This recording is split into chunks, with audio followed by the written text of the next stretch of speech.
Hello, everybody. Today we have an article that we're going to be sharing with all of you. I've seen some of the details around it, but I have not actually read the article itself. But just so you know, it's probably going to be pretty bad, I would assume, just based off the few things I've seen. Now, from Jason Schreier right here, lots of sad and shocking details in this well-reported story about Bungie's latest cultural crisis by Doug Valentine. One thing behind this year's industry layoffs is that even the most successful live service games can't keep growing forever. This is really interesting considering we have the Game Awards show coming tomorrow, and a big question everyone has is the Game Awards going to talk about the mass layoffs? Although 2023 has been a great year for gaming in terms of us getting wonderful games, it's also been a terrible year for the developers themselves, right? Most notably the ones that have been let go. But let's take a look at this article real quick. Start from the top. Bungie Dev says atmosphere is soul crushing amid layoffs, cuts, and fear of total Sony takeover. The Destiny 2 Marathon developer may not be able to cling to the last of its independence forever. All right, from Rebecca Valentine here. 1 month after a major round of layoffs impacted roughly 100 Bungie employees of 1,200, those remaining at Destiny developers says the cuts, as well as other cost-cutting measures, came alongside an apparent scramble by studio leadership to avoid a total Sony takeover. As it currently stands, Bungie is, on paper, a fully independent subsidiary of Sony, but its board of directors has been divided since the takeover in July of 2022. Among its current members are PlayStation Studios head Herman Hulse, Sony Senior VP Eric Lempel, Bungie co-founder Jason Jones, Bungie CTO Luis Villegas, and Bungie CEO Pete Parsons. Probably killed some of those names, by the way. The board as a whole is a split between Sony and Bungie representatives, with Parsons serving as a tiebreaker vote. But speaking to IGN under condition of anonymity, multiple current and former Bungie employees described a department meeting that took place shortly after the layoffs, in which leaders hinted that this shared power may not last forever. Sony did not respond to IGN's request for comment on this piece. Bungie declined to comment. Declaration of dependence. While the exact details of Sony's deal to acquire Bungie remain unknown to the public or employees, sources say they were told by leaders that the current split board structure is contingent on Bungie meeting certain financial goals. If Bungie falls short of its revenue goals by too great an amount, Sony is allowed to dissolve the existing board and take full control of the company. And with Destiny 2 expansion, the final shape delayed into the next fiscal year, and Bungie still investing heavily on Marathon, many employees understand that Bungie is struggling to meet the necessary targets to keep its last vestige of freedom. Such a takeover wouldn't necessarily be shocking given its 2022 acquisition, but it would nevertheless be a stunning development for a company that has historically prided itself on its independence. Who signed this deal? I mean, obviously Bungie signed this deal, but okay, hold up. This explains everything. This explains exactly why there are so many things inside of Destiny that are trying to over monetize. The dungeon keys, right? The synth weave, the $20 skins, the starter pack. Dude, Bungie is trying to make sure they meet these revenue goals because they done signed the deal with the devil. And I'm not saying Sony is the devil, but they done signed a deal that if they were to fall below certain revenue goals, and if they were projecting those revenue goals based on what they were doing pre-Witch Queen, then obviously those numbers are greatly inflated. It's so bad to even use those numbers too, because you had COVID. Everybody was chilling at home. You know, Beyond Light did really good. Witch Queen did really good. I mean, people were still in lockdown. So you had a lot of people that had stimmies that weren't working at the time. Had no fault of theirs, just COVID, just shut down. But to think that that was going to be the same forever, I think that the revenue goes, especially considering that Bungie's announced that they are below or 45% below projected revenue, those numbers were astronomical. The question is how low does it need to go before Sony takes over? It was with this threat looming that Bungie leadership, not Sony, according to Parsons, made the choice to lay off roughly 100 employees last month. The cost cutting at Bungie isn't limited to just personnel. Multiple current employees confirmed to IGN that the company has implemented numerous other cost-cutting measures recently, including a studio-wide hiring freeze, reduced travel budgets, elimination of holiday bonuses, keeping its annual Bungie Day virtual, delaying its week-long company Pentalon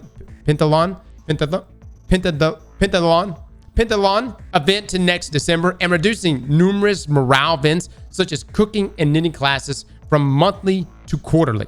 Bungie is also pausing or fully re-ending benefits like annual employee compensation adjustment to meet market rates, its new hire lunch program, employee donation matching, its peer recognition program, and gift cards for employee birthdays. And yearly studio performance bonuses this year will only be the contractually obligated 80% minimum, after being above 100% for good performance several previous years running. Along with the recent layoffs, this has resulted in a massive decay in morale within the company, according to IGN sources, one of whom told us that the mood within the studio has been soul crushing over the last month. And it doesn't sound like management is making any significant efforts towards improving the atmosphere either. According to those still with the company, employee frustration and sadness in the days and weeks following the layoffs was met with a surprising amount of indifference or even outright flippancy or hostility from management. Yeah, because they're probably like, can y'all quit bringing up the people we laid off? I mean, I get it. We told you last week we were sad. All right?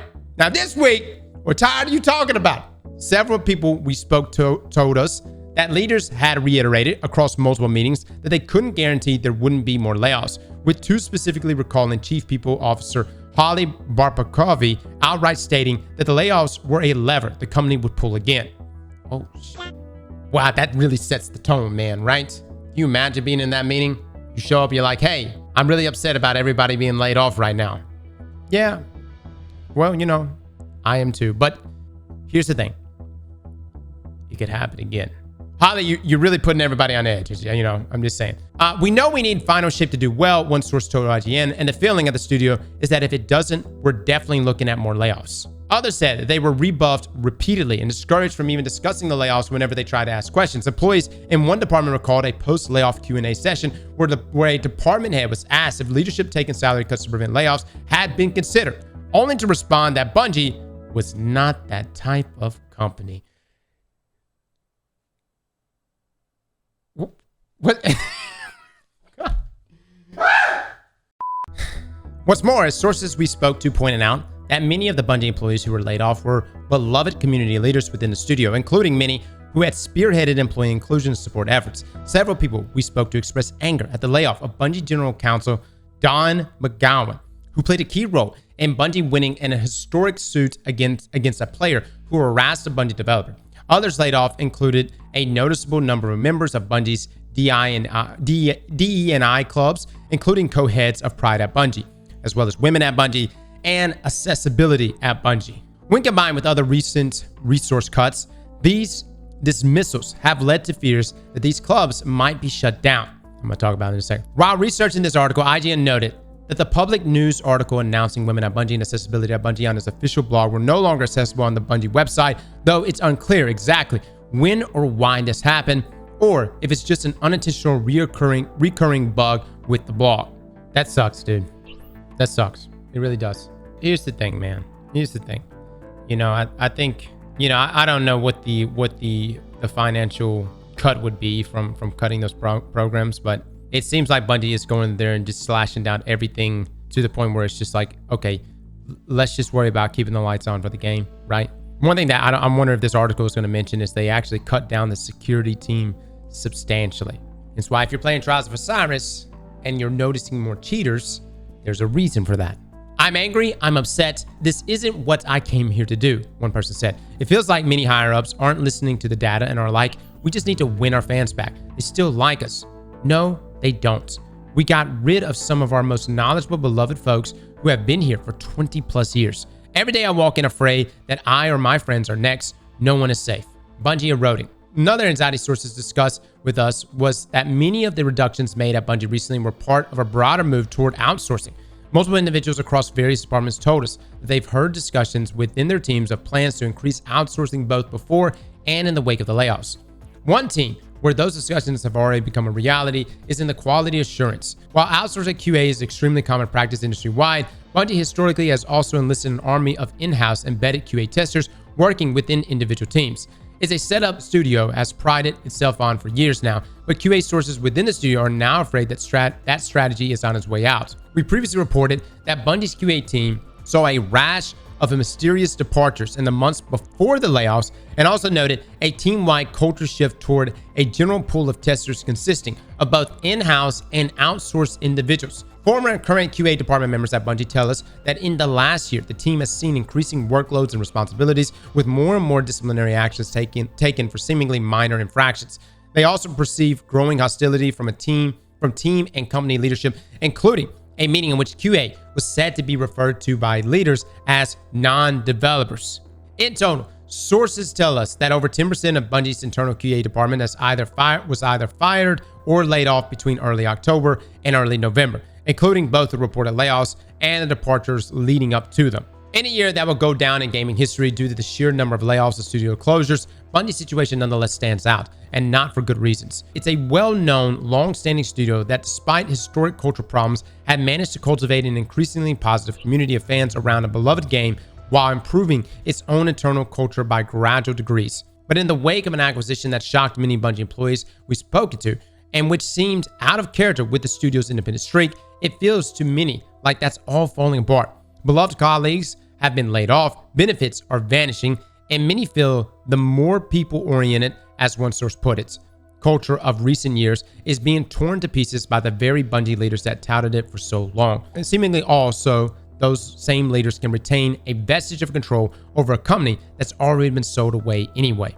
Folks still there are very much feeling us versus them between leadership and workers, one person said.